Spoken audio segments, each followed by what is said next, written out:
Você está no canal Eu Estudo a Lição com o pastor Samuel Camilo. Muito obrigado por sua companhia, obrigado por estudar junto conosco.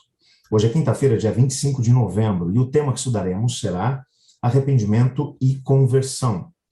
O texto que servirá como base para o nosso estudo de hoje encontra-se em Mateus, no capítulo 3, versos 1 a 8, que diz: Naqueles dias apareceu João Batista pregando no deserto da Judéia e dizia: Arrependei-vos, porque está próximo o reino dos céus.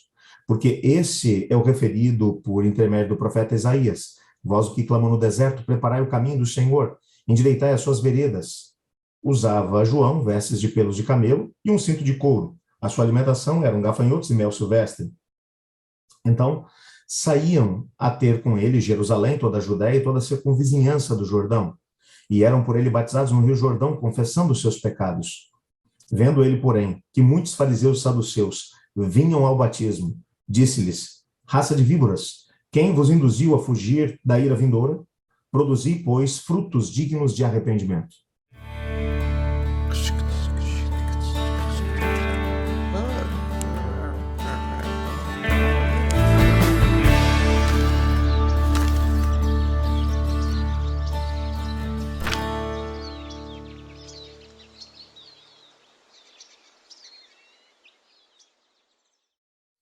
O Novo Testamento está repleto de menções ao arrependimento.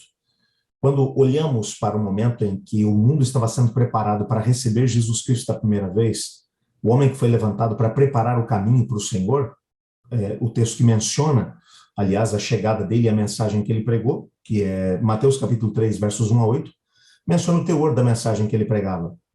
O texto menciona que ele dizia para as pessoas: arrependei-vos, pois, e convertei-vos, para que sejam perdoados os seus pecados. Ele agora vai pregar no meio do deserto e as multidões vêm até ele. Aquele era um tempo de grande contraste espiritual.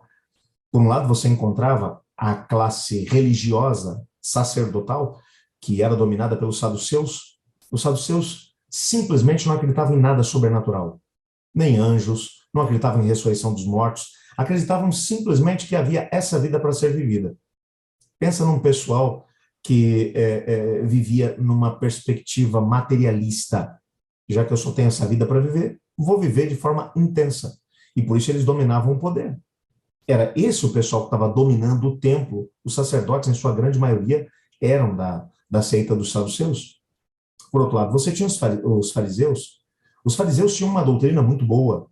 É tanto que Jesus Cristo mesmo acabou mencionando a doutrina deles aos seus apóstolos e disse: façam o que eles dizem, só não façam o que eles fazem, porque eles são como sepulcros caiados. Por fora parecem bonitos, mas por dentro estão cheios de podridão, porque eles tinham um bom discurso, mas não praticavam, não viviam o discurso que eles praticavam junto do povo.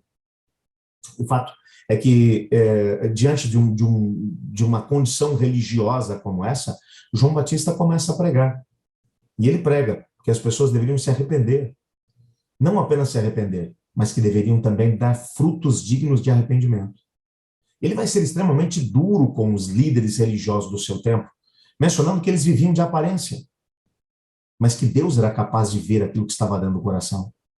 Por isso ele vai dizer a pessoas religiosas, pessoas que professam fé, vai dizer: vocês precisam não apenas se arrepender, mas também de passar por um processo de conversão.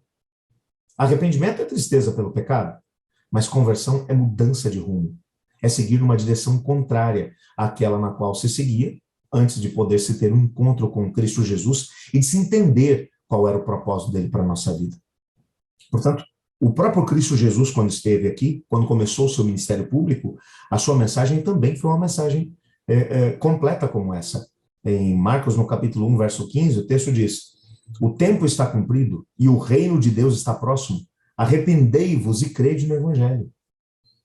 Cristo Jesus também vai pregar uma mensagem de arrependimento. Eles deveriam crer no Evangelho, mas deveriam também se arrepender dos pecados que haviam cometido. Aliás, se nós ignorarmos essa ideia da importância do arrependimento e da conversão no processo da salvação, nós vamos ter dificuldade de entender por que Cristo Jesus veio aqui à Terra. E se ele simplesmente morreu e com a sua morte ele pagou o preço dos nossos pecados, independente das nossas escolhas, então eu tenho dúvida para poder entender, eu não consigo entender por que ele teve que passar aqui 33 anos entre nós. Ele poderia ter chegado de manhã, morre ali em 5 minutos e volta para o céu, está tudo resolvido. Mas ele passou conosco 33 anos antes de poder morrer, ressuscitar e voltar ao céu. Por que ele passou conosco esse tempo todo? Para mostrar a importância do livre-arbítrio e, ao mesmo tempo, a importância de seguirmos o seu exemplo, de olharmos e percebermos o que é que Deus espera de nós. Cristo veio como segundo Adão, na perspectiva do apóstolo Paulo. Ele veio para poder mostrar o que é que Deus espera de nós. Quer saber qual é o propósito de Deus? Olha para Cristo Jesus. Ele é o nosso modelo. Ah, pastor, mas nós nunca vamos conseguir ser igual ao modelo. Não, mas a gente tem um parâmetro, a gente tem uma direção.